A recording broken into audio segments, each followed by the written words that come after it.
Good morning.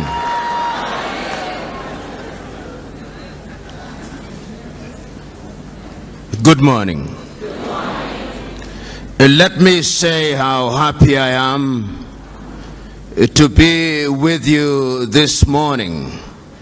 I've already been told that the congregation here present represents a number of countries from within the continent of Africa and from outside of Africa, and that it is, in a manner of speaking, the United Nations in microcosm.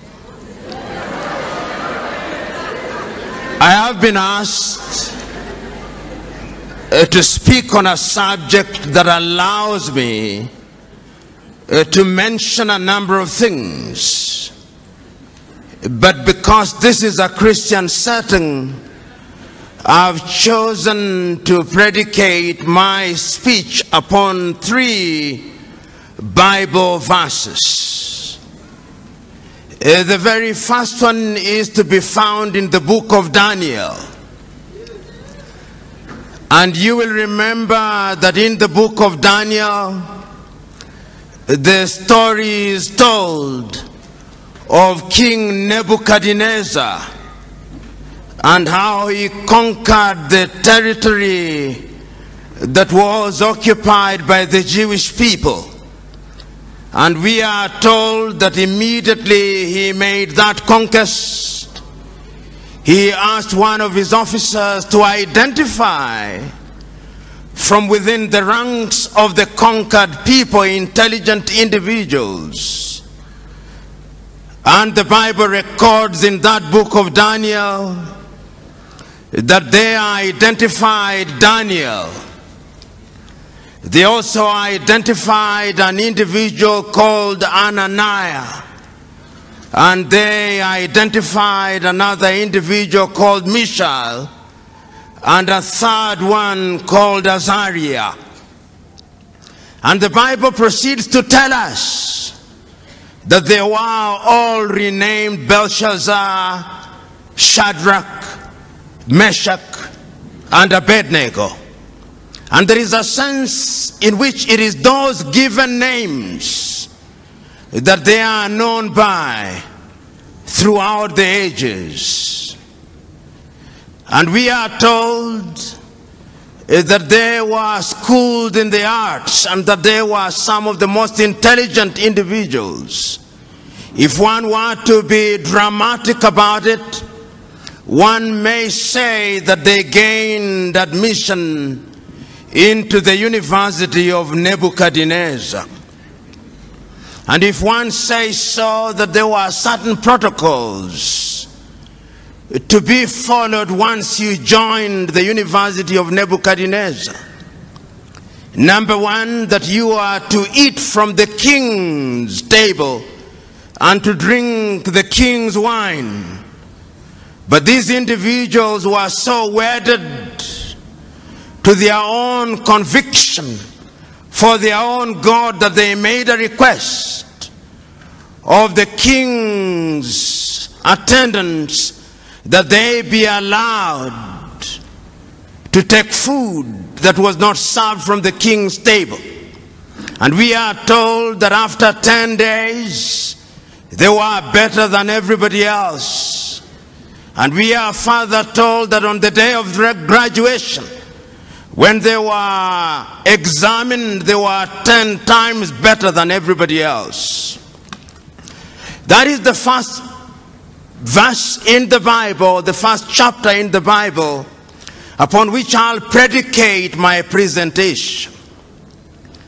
The second chapter in the Bible on which I shall predicate my presentation is to be found in the book of 1 Kings at chapter 18. It is a story with which you are familiar. It's the story that gives us Ahab in the Bible and gives us one of the most notorious women in the Bible, Jezebel. And we are told that there had been no rain in that land for a long time. And the story we are told of a man called Obadiah, who was sent by Ahab to go and look out for the prophet Elijah. And we were told how this Obadiah was scared. And we are also told how God instructed this Elijah to go to the palace of Ahab. And we are told how when Elijah confronted Ahab, he told him that I'm the only one of the prophets of the Lord who is still alive. That is not to say that Obadiah had not hidden 50 others, 50 in one cave and 50 in another cave.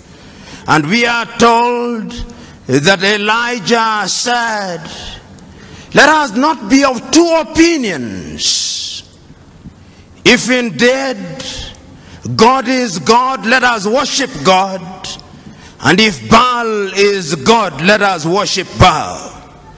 And we are told that he asked, bring out the 450 prophets of Baal and the 400 prophets of Asherah who have been dining at the table of Jezebel. And there was a competition, if you may, that took place at Mount Carmel. And the story is told of how they prayed unto their God and how they were mocked by Elijah and nothing came to pass. And ultimately, when Elijah had his opportunity, we are told that fire came down from heaven and it consumed everybody else. And we are told how the prophets of Baal were then executed. Then the final chapter in the Bible, book in the Bible, if you may, that I want to refer to is the book of the prophet Joshua, chapter 24 to be exact. And this is a very critical time when Joshua has taken over from Moses and the Israelites are about to go into the promised land. And we are told that Joshua gathered all the children of Israel, and the story is told of how he reminded the people when they were across the river that Abraham's father Terah worshiped gods other than the real God. And he tells the people, choose you now whom you shall serve. Shall you serve the gods that your fathers worshipped across the river, or the Lord of the Amorites in whose land you dwell? As for me and my house, we shall serve the Lord. I've chosen to predicate my conversation with you this morning 3 chapters in the Bible, because even if you chose not to be a Christian, they are relevant, particularly to young people and particularly to young Africans. And I'm acutely aware that there are other people who are not Africans, and that is also acutely relevant to you, because I've been asked to talk about the time is now. And let me speak to my African brethren first. Just this morning when I woke up, I was listening to somebody who is going to be the presidential candidate in Sierra Leone, the former Director General of UNIDO. And he was wondering to himself, why is it that Africa continues to punch below her weight, economically, politically, and otherwise? We are a continent of 1 billion people, but we cannot feed ourselves. We are a continent of young people, but there is a sense in which we have no faith in ourselves. We are a continent with resources like no other continent on earth. Yet there is a sense in which we are still in the ghettos of human civilization. We are a continent which, in the words of Afro-pessimists, is a scar on the conscience of humanity. Which begs the question, what is it that we are not doing right? This particular individual said, and this is what he said, that Africa still suffers from the Garden of Eden syndrome. And the Garden of Eden syndrome is that God has placed you into the Garden of Eden and you partake of the fruits without any labor. We have forgotten that after the fall of man, there was a divine instruction: go out and subdue the world, because from the sweat of thy brow thou shalt eat. There is a sense in which the 3 books in the Bible that I talk about speak to my agenda. They speak to the entire question of choice. And let me tell you one thing. The African continent has been traumatized and remains traumatized to date. Africans were enslaved. Africans were colonized. Africans claim that we gained our independence, but the neo-colonial project is alive and well. Speak to Ngugi wa Thiong'o, he'll tell you that our minds are still colonized. And that is why he talks about decolonizing the mind. Because throughout the ages, the battle has always been the battle of the minds. That is why it is won and lost. And one of the things that I've discovered over the ages is that those who want to control you, the first thing that they do is to change your name. Even God changes his name when he wants to deal with you. When you are Abraham, he makes you Abraham. When you are Sarai, he makes you Sarah. And the very first thing that the colonialists did was to change our names, to convince us that a Christian name could only be Andrew and Mary and Jane and all these other names, that Kamau cannot be a Christian name, that Njoroge cannot be a Christian name, and we believed it.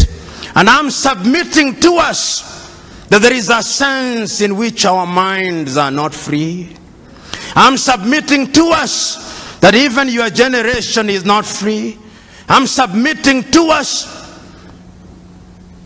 that in that book of Daniel, even though their names were changed to Shadrach, Meshach, and Abednego, and Belshazzar, there is something that they did not allow to change in them. They refused to eat meat or anything that was sacrificed to the idols. And you remember that day when Nebuchadnezzar put forth an image which was 6 cubits high and 6 cubits wide. And they reported to Nebuchadnezzar that this young man had refused to worship this idol. The young man said, we shall not worship it because the Lord that we serve is going to save it. But even if he does not, we shall not bow down. And the story is then told that when they were thrown into the fire, those who threw them into the fire were consumed by the fire. But within a few minutes, Nebuchadnezzar himself said, but we threw in 3 of them, but there appears to be a 4th man who is like the son of the gods. I'm submitting to us that at all critical times in history, we have to make painful choices. I'm speaking to you Africans who are Christian, who are present here. What choices have you made? Have you made choices to run away to the United States to get the green card? Is that your choice? Have you made a choice to run away to Europe to flip hamburger? Have you made a choice to run away, to go to Europe and to be humiliated at the embassies of the United States of America, Australia and the United Kingdom? I'm submitting to us that we must change, because the divine instruction is that each one of us must make do with what we have. It cannot be right that a continent that is so blessed has our young men and women with only one ambition: to go to the United States.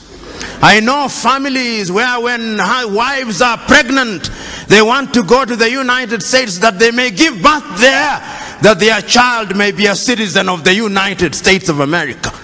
The United States of America was not built by an army of angels. No, it was built by human beings. And I'm submitting to us that going forward, like Shadrach, Meshach and Abednego, we must make a choice. And I'm submitting to us that if your Christianity is the kind of Christianity that only appeals to your emotions and make you feel good without making you good, that is not Christianity. Because there is a variety of Christianity today that makes you feel good, but it doesn't make you good. And I'm submitting to us that we must change now, because if we don't change now, you are going to be subdued by other civilization. And as I said at one forum, and I repeat it now, there are two ways of being at the dinner table of civilization. You can be at the dinner table as a diner or as a waiter. Choose you now. Whether you want to be a diner or a waiter, choose you now. But even as I proceed, I have not forgotten that there is another book, that there is the battle between Elijah and the gods of Baal. Today, we have erected unto ourselves gods of Baal. I go to many churches, and there is the prosperity gospel. The gospel that tells us that the church is a casino, where depending on how much you pay as a tithe or givings, then you'll get blessing. That is not the God that I worship. And if there was such a God, I would refuse to worship such a God. The God that I worship and the Christ that I follow, I remember on that day when an old woman had given the smallest contribution, he said, that woman has given the most, because there was sacrificial giving. We must now interrogate our Christianity, because Paul says, I would want you to be like the Christians of Berea. Because the Christians of Berea, once you'd preach to them, they would go to the gospel and ask, are you preaching the right thing, or you are preaching make good gospel? I'm submitting to us that at critical moments in history, there has always been a choice. And this is what Elijah is confronting the people with. He says, for how long shall you waver between two opinions? If God is God, worship God. And if Baal is God, worship Baal. I'm submitting to you that the time for choice is now. If material things are the things you want to worship, if you think that having Lamborghini, if you think like having Ferrari and all these other goodies is the right thing, then you can go on. But the last time I checked, greed is insatiable. It's like drinking salty water. The more you drink, the more you want. So choose you now. You Christians and Africans shall come to the white men who are present in this room shortly. I'm submitting to us, and there is a preacher that I love for only one thing. Sometimes I think he go overboard on his love for Israel. John Hagee.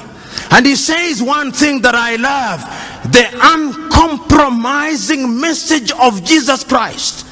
It is the same yesterday, today and tomorrow. So that there is no question of humoring you in the church. It is telling you as it is. And I'm saying that even as we are waiting for heaven, and heaven will come in the fullness of time, in the intervening period we must eat. In the intervening period, we must go to school. In the intervening period, we must make Africa great. And we can make Africa great. What pains me most is when I see young men dying in the Mediterranean Sea. You know, a long time ago, they took Africans to Europe and Caribbean a long time ago. And they were wailing and kicking. And I've seen the dramatization of Alex Haley's Roots. And I've seen how in Roots a young man is taken from the Gambia, Kunta Kinte. And I've seen how Kunta Kinte refuses to change his name. And they call him Toby, but he says, I'm Kunta Kinte. Ultimately, for strategic reasons, he accepts the name Toby. But he retains Kunta Kinte throughout the ages. And 200 years later, Alex Haley is able to trace his roots. But today, young Africans are going to Europe willingly to be enslaved. It's slavery by another name. Because you are paying wages, you are paid wages that can barely keep you alive. I'm submitting to you who are here. Africa is the land of action. I'm submitting to you here that the Europeans will never respect you if you don't respect yourselves. Because respect is earned, not given. I'm submitting to you that you will never sit on the table of civilization as equal partners unless you are demonstrated that you are worthy of being a diner rather than a waiter. Choose you now what you shall do. The book of the prophet Joshua is also another book. It speaks to the Israelites.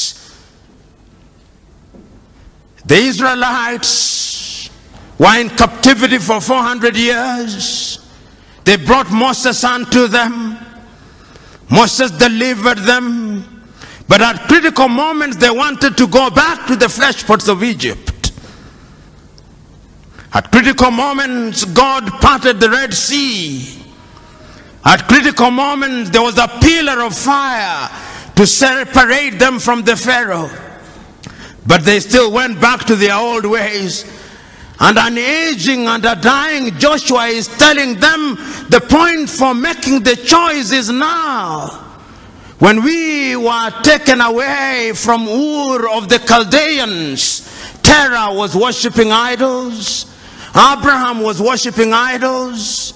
There was a change in him and he became Abraham. And now you have come to the land of the Amorites and you are worshipping their gods. Choose you now whom you shall serve, the Lord God or the Lord of the Amorites. As for me and my house, we shall serve the Lord. I'm submitting to us now. Choose you now whom you shall serve, the Lord whom you only serve on Sundays, or the Lord that is imminent and must be served every minute. Choose you now. As Christians and as Africans.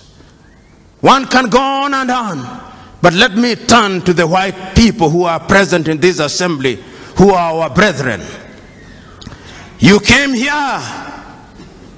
by divine instruction to evangelize Africa. But in your land, God no longer has the opportunity to operate. That is why I'm happy to see you here. Because Africa now leads in evangelization.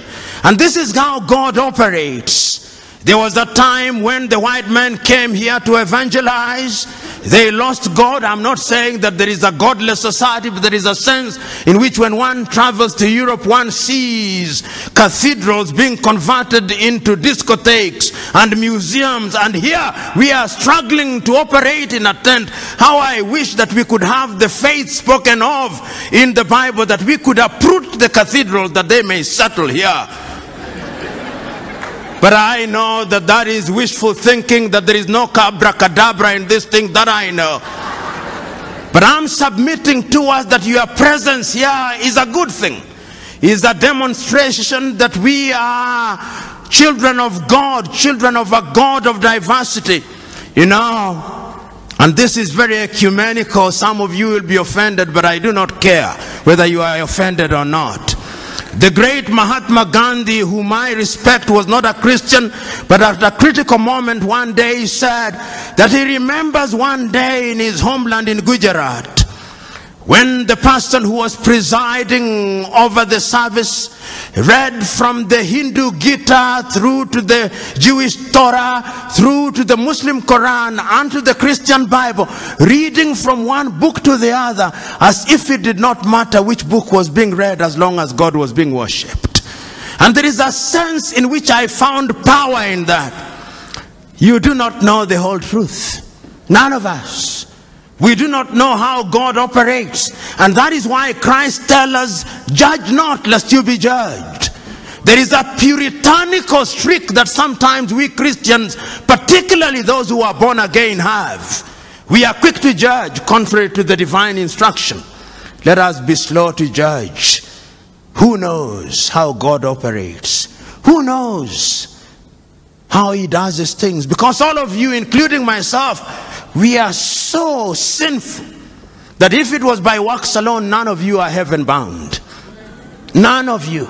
You may think that you are good, you may think that you are doing all good things, but he says none of you is heaven bound except by the grace of God. And if we appreciate that, then we would be very humble. But even as I talk about these things and change now, I'm not unaware that I was asked to speak for 25 minutes. And being aware that I was asked to speak for 25 minutes lets me now move with jet-lag speed in the direction of my conclusion. What is it that I've been saying? I'm saying that we who have the advantage of knowing God, we are in a unique position because we may sin, and throughout the Bible there are many sinners. I used to wonder why God said that David was a man after his heart. This man David, who took Uriah's wife, this man David, who took Abigail, this man David, who sent Uriah to be killed, this man David, of whom the Israelites sang that Saul kills by the thousands, and David by the tens of thousands. I said, how could he possibly be a man after God's heart? But then I made a discovery that the man is so human, so prone to making mistakes and to sinning, but so devoted that when he sins, he goes to God with a contrite heart. And then I discovered that all of us must strive to do that which is good and right. Then I discovered that wherever we are, whatever we do, we must use our Christianity well. A friend of mine told me not so long ago that he was at an airport in the United Arab Emirates, and there was a signpost. Whether this story is true or apocryphal, I do not know, but I'll use it nevertheless. There was a sign that said, you can leave your things here, they are safe, there are no Christians here. And the moral of the story is one that is not far to seek.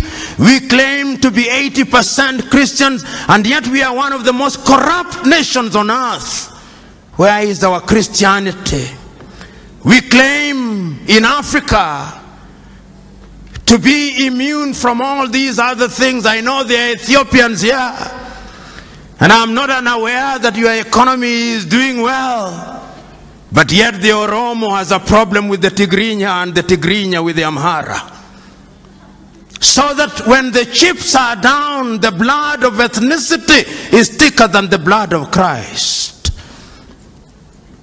I know that there are Ugandans here, and I know that there are moments when being a Muganda is more important than being an Acholi or a Teso. The blood of ethnicity is thicker than the blood of Christ. And the people whom I love, the Rwandese, are here. How can we forget 20 years ago a people who speak one tongue, a people who live together. Husbands slaughters wives on the ground only that they labored them Tutsi. In the churches of God, priests killed. The blood of ethnicity is thicker than the blood of Christ. And one can go on and on. The only country in Africa that appeared to have been vaccinated against ethnicity is Tanzania, the home of that great man Julius Kambarage Nyerere. They appear to have been vaccinated. But come to my Kenya. Oh, my Kenya. Oh, Kenya. Even now as we approach the elections and you are going to make the decision, I can assure you that there will be no change. Because the formations we have are merely tribal alliances, and if one were to be blunt about it, on one side, the Kalenjin elite and the Kikuyu elite have ganged up and they have hypnotized their tribesmen and persuaded them that it's only by electing them that their circumstances will change. It will not. On the other side, there is another arrangement called NASA. This is also an assembly largely of the Luo of Kenya, the Kamba, the Luhya, and a few other tribes, and their leaders, the elite, have hypnotized their tribesmen. They cannot think nor reason. So that what we are going to have in Kenya on the 8th day of August is not an election on any issue. They'll not talk about agriculture, about education, about unemployment, the critical things. It is going to be an ethnic census to determine which formation brings together the largest number of tribes. So those of you who think there will be dramatic change, you'll be disappointed. As I said elsewhere in Kiswahili, nyani ni wale, misitu ndio imebadilika. I'm saying that the monkeys are the same, the forests have changed. And if you ever doubted me, there was once a forest called COD, there was once a forest called ODM, it has now changed into NASA. There was once a forest called URP, there was once a forest called TNA, it is now Jubilee. Nyani ni wale, na hulka zao ni zile. So you who are here, you who are Kenyans, when you go to vote on the 8th, what will you be voting for?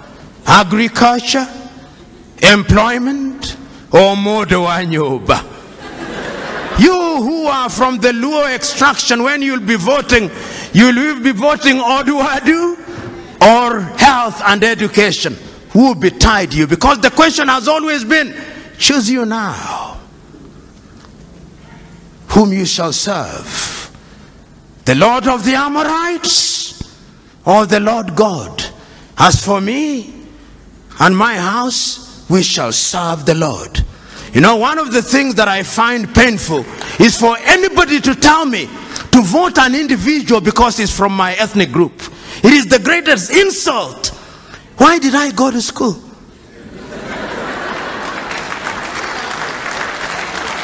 You tell me what you are going to do about education. I'm about to conclude, timekeeper. The British had an election, have an election today. If you came to Kenya and listened to what, you would think that there is an animal called election, which has never been seen by any human being since creation. And that God has instructed that Kenya be the experimental ground. You listen to what is happening, yet elections are known. Is a competition of ideas. Within a few hours, tomorrow, the day after, we'll know who is the Prime Minister of the United Kingdom, and they'll be counting 50 million votes. In Kenya, we'll be counting no more than 10 million votes, and Africans can't count.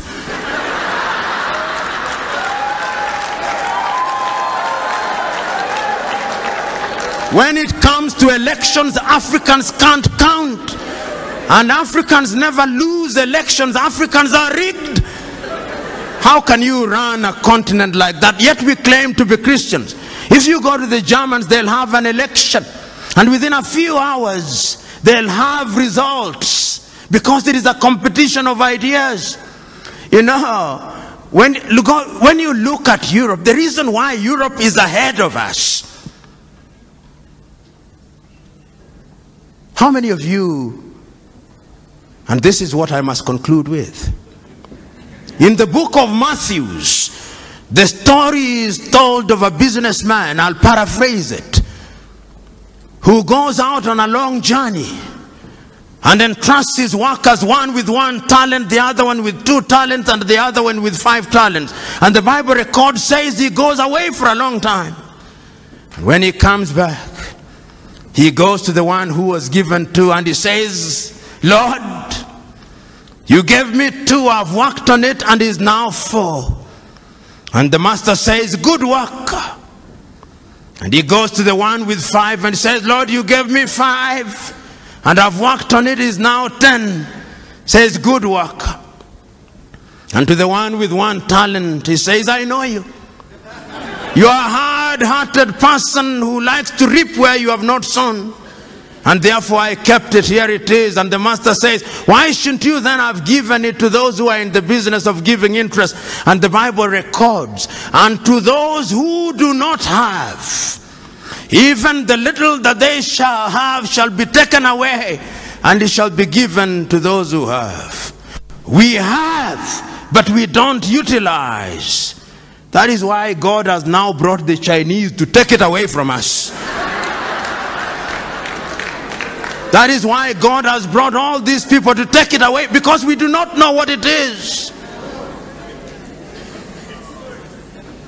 I can go on and on, but what is the wisdom of going on and on?